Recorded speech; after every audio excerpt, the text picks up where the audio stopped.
John with PT, Dan with Sailing Training. How are we, Dan? Hey, John. Fine, thanks. Good. Let's talk about data. And this will tie back in a little bit to KPI, I would imagine, but we all get a ton of data. Sorry, I almost swore right there. We get a ton of data, a lot of data. Um, and the problem is filtering through what really matters to us and what we should be paying attention to, and what's just kind of noise in our environment when it comes to the business itself.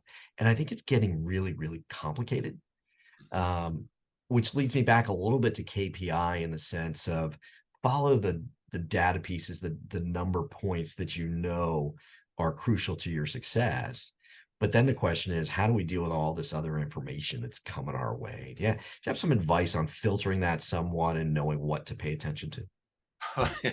We always make things so complicated, don't we? Yeah, I mean, yeah. just look at your typical CRM that's out there. I mean, it has so many Ugh, bells and whistles, and it has all these reporting, and the learning curve to figure out even how to use it takes forever.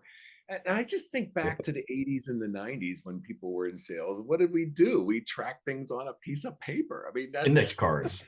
right. Index cards. All right. So management loves data because it tells them everything and it gives them something to try to figure out. Well, what if this? And let's see what it looks like. Let's create these wonderful charts, blah, blah, blah, blah.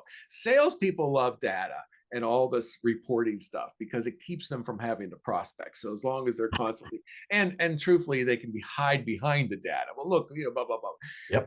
But what is in the world of sales, what is the most critical things to be tracking? Number one, how many first meetings are you having? Number two, how many quotes, proposals, or presentations are you doing, whatever it is in your world? Yep. And number three, how many sales are you making? Those are the three things most important. Number of first meetings, how many presentations, how many sales.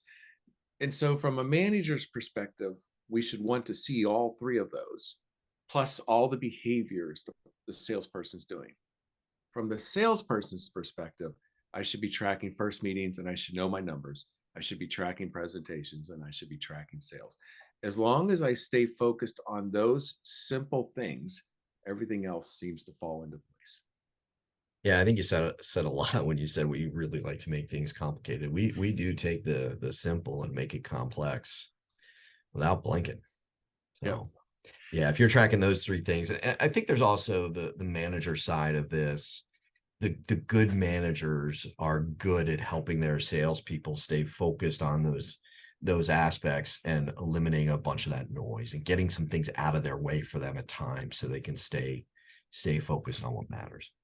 Yeah. And if I could use an analogy, let's pretend you're sitting in on a virtual workshop. Yep. Which would you prefer? Someone who's covering 15 points or someone who covers three and a lot of interaction? Yeah. And see, definitely going with the three because it's simpler. You can remember three. You'll never remember all 15. Yes. And just keep things simple. There it is. Just All right. like me. I'm a simple guy, John. Simple guy. All right, simple guy. We'll see you tomorrow. Have fun.